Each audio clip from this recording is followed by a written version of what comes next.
Welcome to I Said What I Said. I'm Brad Wakai. That is Tyson Gentry. We are back, folks, and it's been a little bit.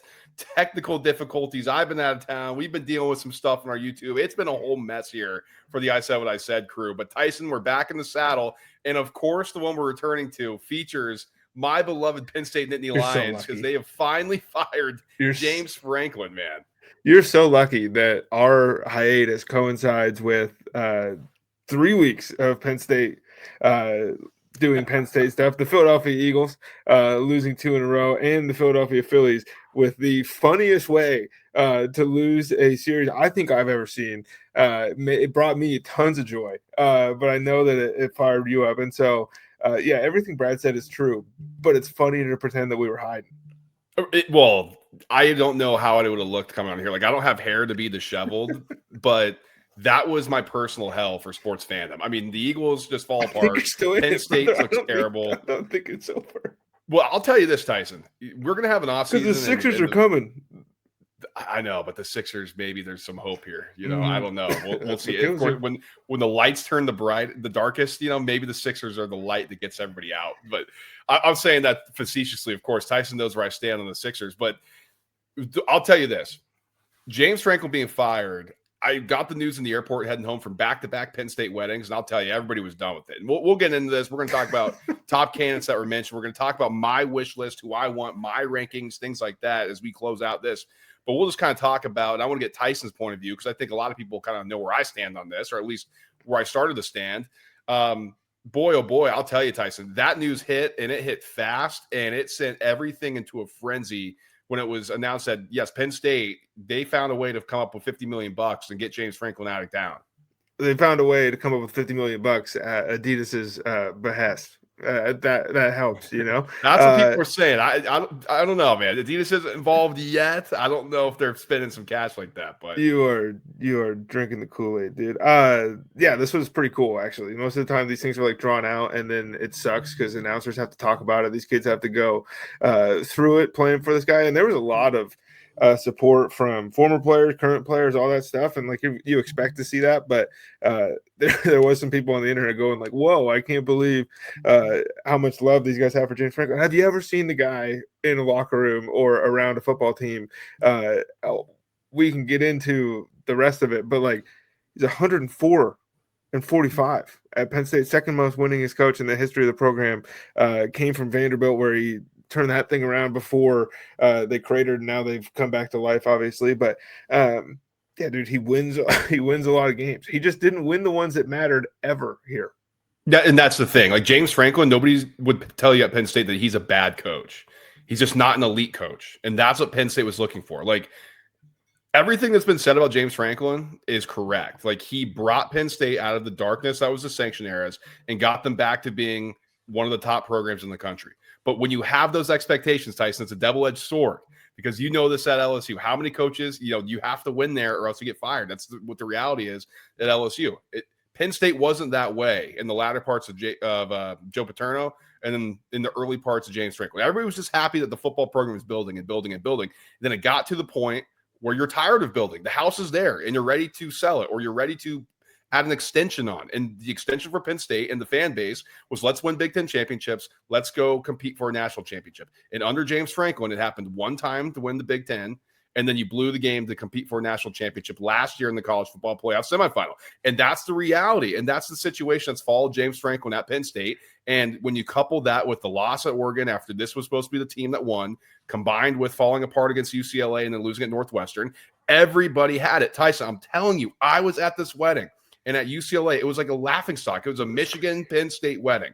And, of course, the Michigan guys are kind of jabbing. And it's like, well, you lost Oregon. We haven't seen this since 2021 where, James Franklin would lose the big game and then followed up with their loss. At the Penn State wedding I was at after, when they lost Northwestern, I'm telling you, there was venom coming out of everybody. Fire James Franklin. This needs to happen now. Everybody's talking about it. Like, it was no doubt in anybody's mind that it needed to happen. But I'm shocked that it happened that quickly. Like Pat Kraft, the athletic director, wasted zero time making this move. there's nothing to discuss after the Northwestern loss. I think, like losing to UCLA after like an emotional overtime game against Oregon, like you're not happy about it, but you can kind of not excuse it, but like there's rationale there. But then to come out and lose again to Northwestern, it was like, okay, we gotta scrap this whole thing. So kudos to them, Brad. I know you've probably got more to say, but I will ask you a question. If you take that one Big Ten championship away, so it's 0 Big Ten championships, 0 national championships, James Franklin goes 6-5 against Ohio State instead of 1-10. Is he still coaching Happy Valley today? Oh, for sure. Because I think if you take away the Big Ten championship, which occurred actually, funny enough, when they beat Ohio State, right? We're talking about James Franklin in a completely different light because they probably make 2 college football playoffs when there's the 4-team era. You have signature wins over Ohio State, who you are battling with in recruits. Let's not forget, early on, Tyson, this was before Jim Harbaugh had things rolling at Michigan. So it's really Ohio State, Penn State at the top of the Big Ten. He couldn't beat Michigan either. Well, he beat him early before Harbaugh got it rolling. I think like 3 times. He doesn't beat Michigan, but once it got rolling at Michigan, it was like, yeah, we're not. That's the problem. That's the problem is that things got rolling at Penn State until they played those guys, and they got rolling multiple times in games against Ohio State where it was like, this is finally the one where they're going to win this game, and then they gave it away. How many years ago? Was it like 35-20? Yeah, that was 2017, I believe. Okay, and that was after they beat him in 2016. Yes, too. We've been dealing with this for so long, and they kind of run together. But I'll let you go here. His tenure to me is a coach that turned Penn State around. I'm going to remember the James Franklin tenure as Penn State couldn't get any of these top recruits to play quarterback. They kept bringing in these guys that were supposed to be able to sling the pill, and the offense was just not ever good enough. And, the problem is, too, and I think this is maybe something, and I don't know if this factored into the decision, but Drew Aller was supposed to be that guy, 5-star, top-rated recruit, and the offense deteriorated each and every year, and you bring in an offense coordinator supposed to be the guy, Andy Kotelnicki, you look what these offenses do, and there's no development. Drew Aller regressed. Is that because it's a James Franklin game plan? There's all these questions about what's going on, but, that's definitely a hallmark of his time in Happy Valley. And it's something that ultimately I think got him fired is the offense was just not fun. And you're playing college football nowadays, Tyson. It's got to be at least palatable to watch. And again, we'll go over some candidates here. We'll go over my wish list, and that's going to be probably at the forefront of my mind. I'm curious to hear your take on that and how it would look at Penn State as we go through that. One of the final things I'll say before getting into that, because we're doing this a little bit later than we would want. Again, technical difficulties and all that stuff that we've been dealing with. So a lot of this has been discussed. A lot of this has been mentioned. But I just think it's hilarious. I want to get your take on this too. How is it all of a sudden now Penn State's making a mistake that they are firing James Franklin when for his entire tenure, basically, or at least when things got going, they couldn't get over the hump. It was, James Franklin can't win the big one. Penn State will never get to that point. So now you can't play both sides here. And I'm talking to the national media. I'm talking to the fan base who thinks this is a mistake or whatever. You can't sit here and say that James Franklin and Penn State will never win the big game and then be surprised and shocked or even like, what are they doing when you fire James Franklin? I'm sorry, Penn State, and this is a fan of me talking, and this is me talking to a bunch of people who are alumni, who are boosters, who are donors, who are supporters, that there's an expectation that you're going to win at Penn State. It's not just football. It's volleyball, who's an elite program, water polo, fencing, all this different stuff that happens at Penn State. There is a commitment to excellence and, of course, wrestling at the athletic department. And so I'm sorry that Penn State views their football program better than going 10-2. And for the outside people say this is a mistake because they can't do it and you shouldn't fire them. And, what is Penn State doing? Like, why would they ever shoot for the stars? That's ridiculous. And just because you have limitations, what you think this program is, doesn't mean Penn State itself should. Like Tyson, if this stretch happened at Ohio State, there would be zero questions asked that coach should be fired. If it happened at Michigan, same thing. If it happened at Miami, if it happened at USC, what are we even talking about here? But because people view Penn State in this box, they're saying, oh, well, it's kind of scary out there. Well, you know what? It was scary for Georgia. It was scary for Miami. It was scary for USC. It was scary for Notre Dame. Go through the list of programs. Michigan, when they went and got Harbaugh. Sometimes, how about Oregon getting Dan Lanning? Sometimes you have to take the next step and be aggressive. And I think that's what Penn State's doing here. And if it doesn't work, it doesn't work. But you can't keep doing the same thing over and over, Tyson, because you know why? That would be called insanity. the alum came out of you during the swimming and fencing and of course wrestling, and that was great to see. That was Notice how I didn't say basketball. yeah, I was waiting for that one. But hey, maybe that'll turn around a couple. You just got to make the tournament in order to win tournament games more than once every 30 years. Yeah, I think that everything that you said is pretty much true. There's going to be people out there that are well, Penn State views themselves that way, but the rest of the country doesn't, and blah blah blah. And that doesn't really matter to me, because like Indiana didn't view themselves that way either, and now they're dumping a bunch of money and letting Kurt Cignetti run wild, and they just went into Oregon and were the more talented, more physical football team. Texas Tech the same way. Like it's never about how everyone else views you. Penn State wants to be, look, dude, the Big Ten teams make $1 billion. You make a little more when you're the one that wins the whole thing. Right. And that's part of the goal here too. So, yeah, I'm with you. All right, let's get into the top candidates that you saw. I'm curious what you found here, so let's get into this. So I picked this list specifically because I think this is there's some insane names on here. This comes from Black Shoe Diaries on SB Nation. It's a Penn State community thing here, so it's a little home cooking, and it's just a little bit different. Because I know we're going to get into your dream candidates, and some of those guys, Brad, aren't going to be on this list. But the first one they list here is Kurt Cignetti, and I think that's everyone's number one as far as names coming out of your mouth. Yeah, I mean, this would be a home run. Like, if you want to talk about somebody who's going to build a program, has recruiting ties, is from the state, although he's from the western side, he played at West Virginia, so it's like, does he actually like Penn State? Probably not. But, I mean, it would be an absolute home run hire if you can pull Cignetti out of Indiana with what he's done there.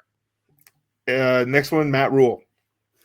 So, Tyson, 5 years ago, this is like everybody's dream. When he was at Baylor and Franklin was struggling, it's like, can we get over the hump? It was like, we need to go get Matt Rule. He's a state college guy, played for Joe Paterno, walked on, has some grittiness. The rose has fallen off that bloom, for a lack of a better term here. Now, that's not to say I still think he's a good coach. It's just, are you hiring another James Franklin? And that's the concern. And it would feel underwhelming, that's for sure. Matt Rule's 2-23 against the top 10. James Franklin got fired for going 4-21 against them. Now, different squads you're coaching. I understand. Temple and Baylor. Right. But like, this dude can't play with him either. And I think that it'd be a mistake. I also think he's got a pretty good shot at getting the job. This is where their list kind of differs from most that I've seen. Kenny Dillingham, Arizona State. Yeah, love it. I'll talk about him a little bit more detail on the wish list for myself. He's on there. This is a guy that I've circled, and I'll give you a reason why. It's going to be hard, Tyson. He's at his alma mater. He's a young guy, believes that he can make Arizona State into a power after going to the CFP last year. I'll dive into why I think he could be a realistic candidate in my wish list later, but I think that would be an absolute smash. This one we can pretty much skip, but it's the honorary Lane Kiffin mention whenever a head coaching job comes out. This would be incredible, Tyson. If they can get Lane Kiffin, that would be insane. Now, here's the thing. Penn State's a better job than Ole Miss. No doubt. I don't think Lane Kiffin wants to leave the South in the cushy weather, though. I mean, look at where he's coached. Has he even left like anything where he doesn't have to wear shorts? No, Lane Kiffin does what he wants. Jeff Brom. Oh, that's an interesting one. I'd never even thought about this. He's at his alma mater at Louisville, easier conference to play in, lower expectations. I don't know if he can handle coaching at a big boy power. He's always played in that kind of underdog role, Purdue, now Louisville, but that's an interesting one. The offense would at least be fun. And I think that you can talk yourself into like, well, this guy does win games against these top teams. And against Ohio State. Yeah, I don't think he's getting the job either. This is thrown around a bunch. This program is in shambles right now in the last couple of weeks. Matt Campbell, Iowa State. That would be so underwhelming. I mean, I'm not a Matt Campbell guy at all. I don't know if he can recruit. You need to recruit at Penn State. I don't know if he can do it. I'm way out on Matt Campbell. Urban Meyer. Love it. I mean, listen, I think he's a scumbag, and I hated him at Ohio State. You're going to take a swing, dude. They're going to call him. Gotta take a swing, dude. Like, are you interested in, like, this would be a rocket ship. Like, this, you have to call. I hate Urban Meyer so much, and I'm in favor of this. If he comes back and he just pants his Ryan Day, first time, I think that would be fantastic television. Another name I haven't thought of at all, Eli Drinkowitz. This is my number one guy. Spoiler alert. This would be a huge smash. We love Drinkowitz. We think he's been incredible. We've been following him since he was at App State.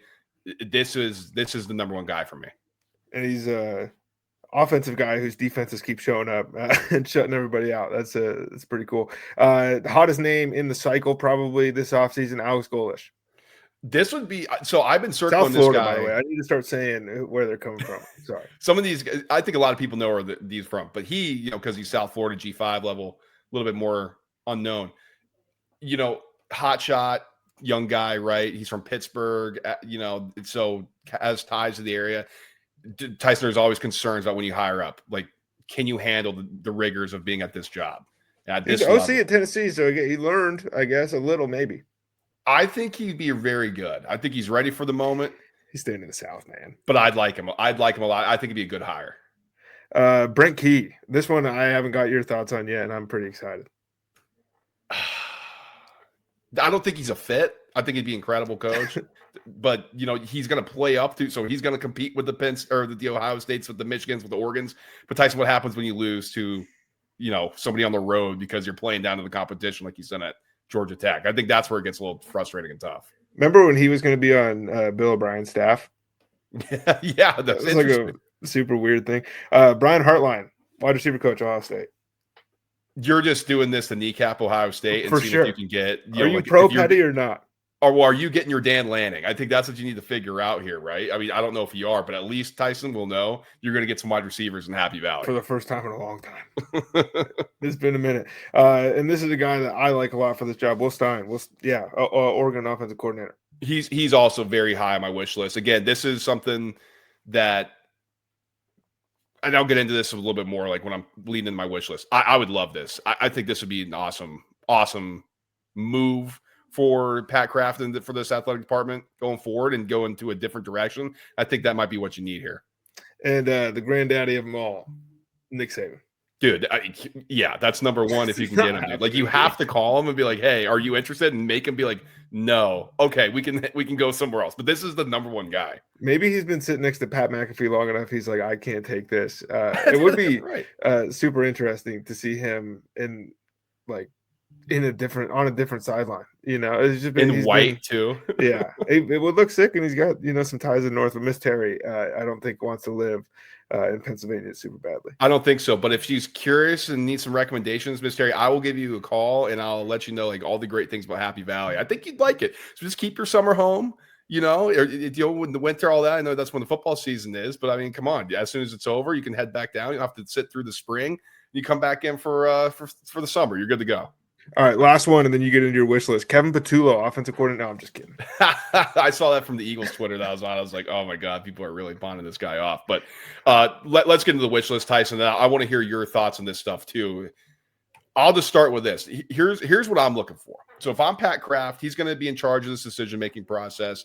There's going to be no search firm. It's him and decision makers at Penn State. They already discussed what they're looking for in the process. They need somebody who's going to be a high-level recruiter, right? That's important. Can handle the transfer portal, wants to attack the transfer portal, is a big game coach, can handle the pressures that come with Penn State, loves Penn State, and is going to be a part of this community, right? And that a lot of that's lip service. But the things that came out for me is you got to be able to recruit, you got to be able to handle the transfer portal, and you got to be a modern type of approach here, right? So where do I'm thinking with that? Okay, wish list. So I'm going to go realistic, unrealistic, and I'll mark this. If I'm Pat Kraft, I'm going to say right now, Tyson, the number one guy I call besides Nick Saban and Urban Meyers, the first two, is Marcus Freeman from Notre Dame. Yeah. So left him off. You have to give him a call. I think that's the number one guy. Not only does he get recruiting in this modern age, not only is he like a young, energetic guy and can handle the transfer portal, but you kneecap a major rival of yours, especially in the recruiting trail. You bring all that energy over to Penn State. I don't know if Denbrock's coming with him. I have a concern about the coordinator he picked after Al Golden left. But, I do think he'd be the number one guy. Now, I don't think that's realistic. I think Notre Dame, as much as it pains me to say, is probably a better job than Penn State. But that's the number one guy for me. Number two, and I do think this is realistic because Penn State is a better job than Missouri. Do not let the Southern people convince you otherwise. It's Eli Drinkwitz, man. Not only did he have a Penn State shirt on and his freaking yearbook photo, I don't know if you've seen that going around. But you said it too. He's an offensive guy who has fun offenses. His defenses play hard. He's done a great job where he's been at App State, turning that around, or at least getting them to the next level, and then doing what he's done at Missouri. An incredible recruiter, can handle the NIL, can handle the transfer portal. I think he would be an absolute smash in Happy Valley. So I'll start there. What do you think about the Freeman thing? What do you think about the Drinkwitz thing? Marcus Freeman talked way too much shit to leave Notre Dame right now. Like he's not going until he's got to lose in the national championship a few times to earn his way out of there. I think Drink is super interesting. Not like he was with Malzahn before, and he was at App State. So he's been kind of down in the South the whole time. So it's a different challenge, but college football is trending in a way where like all these guys are going to be playing each other anyways. I think the brand of football that he coaches, that they play, maybe even fits in the Big Ten right now a little bit. Maybe not better, but differently than it does at Missouri. But he showed he could beat Ohio State too, so maybe that's going to play into this whole thing. I think he's people are saying this dark horse. I don't know if he's a dark horse, Tyson. I think there's a lot of people in that building who are viewing him as like, this could be our guy. Also, they're recruiting the Northeast very well too in Missouri, and so I don't know if it's just the staff. Obviously, you need to build a bunch of people there, but I think he's my number one. Number two, Will Stein, or offensive coordinator for Oregon.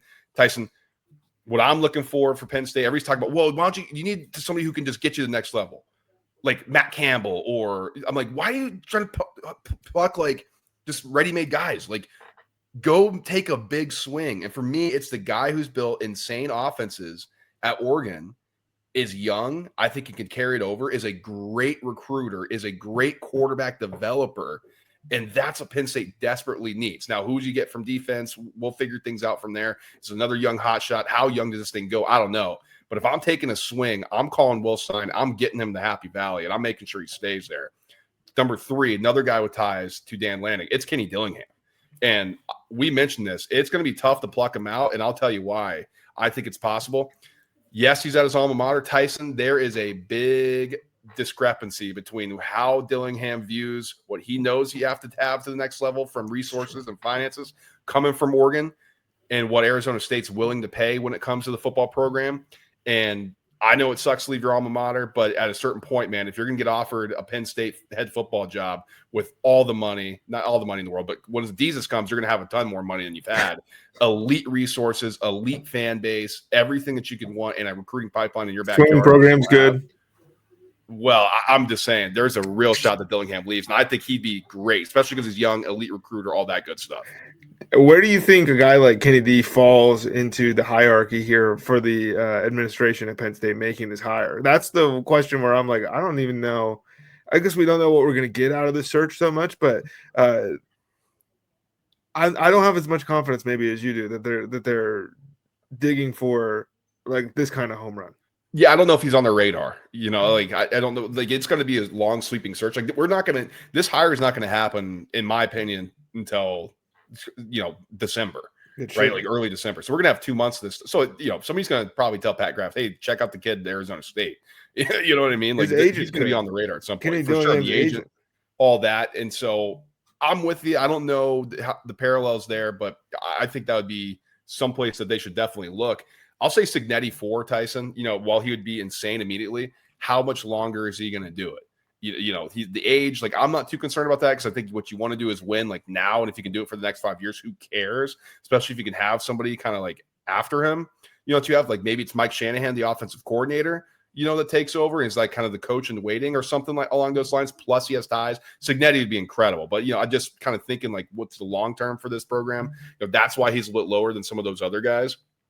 And then 5, I will say, while maybe I was kind of dumping on him earlier, I think Matt Rule would actually do a good job at Penn State. Dude, you can't do that, man. He would. Like he knows the area. He's a good coach. It's not the point to do a good job here. I think you have to go balls to the wall. If you're the athletic director here, if you're the president of the university, and we're not the ones making the shots, but like you don't bring in a Matt Rule if your goal is to one up the fact that James Franklin won 10 games all the time. Like that to me is where I'm like, I don't know. That has to be the consolation prize here in the pool for me, because like when Dane Lanning was stolen from Kirby Smart, or when Kirby Smart was stolen from Nick Saban, like those were moves by Georgia and Oregon respectively, saying like, we're not totally sure what we can get out of this guy, but we think the ceiling is a little higher, and it boomed for Georgia, and it looks like it's probably going to boom at some point for Oregon. It certainly has elevated the program, and that's why a guy like Will Stein makes sense to me. But I don't think that Matt Rule can be the guy that you have circled right now and then hire 2 months from now. I think Matt Rule has to be Will Stein doesn't want the job, Drink doesn't want the job, Sig said no. All right, we're bringing back Matt Rule. It wouldn't be a disaster, and that's the problem. Yeah, no, I'm with you there. Like, he's definitely lower, and you got to swing for the fences first. But like, and then kind of wrapping it up. That's basically where I'm at right now as we record this on, I'll just say October 15th. You know, because things can be updated. We got the hot boards, all these things that change. I mean, no, Joe Brady, the offensive coordinator, the Bills have been thrown around. He hates recruiting. He hates recruiting. He's not going to get the job, and I don't even think he wants the job. So I don't know why people are like obsessed with that right now. Nick Sirianni. My dad said that. I was like, Dad, come on, Jesus. Like, what are we talking about here? But, you know, Tyson, I'm with you. You got to swing for the fences. And if it ends up being Rule, it can't be because, you know, like, we had him in mind and, you know, Pat Kraft and Matt Rule are friends from Temple. You know, like, it's got to be like, all right, well, we tried and, you know, maybe we didn't quite get what we wanted or blah, blah, blah, but we'll settle on this. And maybe that's disappointing. But also, Penn State's a better job than Nebraska. Like, it just is. And Nebraska fans will be pissed about this when they find it. Gilroy has eligibility. And if we can get, you know, how about some of the other updated offenses? Maybe it can happen. But that's where I'm at on this stuff. Yeah, I like it. I don't think Sig's leaving Indiana. I'll say that right now. Yeah, I don't think that one's happening. I think it'd be fun. But, like, you got Mark Cuban backing you. You're undefeated. Like, oh, Kurt Signetti wants to win a national championship. Have you been watching? They look like they could. Right. You go on the road and beat Oregon. It's hard not to think that they can, especially with the quarterback Mendoza playing so well. I mean, it's a talented guy, ceiling raiser, that's for sure, compared to what they have with Curtis Rourke. So that's where we're at the Penn State stuff. Tyson knows that I'm a big fan. So if anything breaks on this, I mean, this thing dominated news. I mean, like, it's crazy. It's not just sports news. I mean, this thing was all over for like a couple of days. I mean, so we'll keep you informed of that stuff. Like, subscribe, and share the show. We'll give our opinions on all this. We're going to get back into the groove of things moving forward as we think we have the technical difficulties in the past. So we're going to ease into it. We got a panic meter that we're going to put out on the NFL teams. College football bets as we're back in the saddle, try to make you guys some cash, make us some cash. And then the NFL picks, of course. We'll take the weekend. We'll assess what happened, and we'll keep picking things back up. Midpoint of the college football season. And quarter pole of quarter mark, I guess, of the NFL season. So, yeah, we got time. We got time. So we'll get back in the saddle. Like, subscribe, and share the show so you don't miss a single thing we do. And we'll talk to you guys when we talk to you. Till then, peace.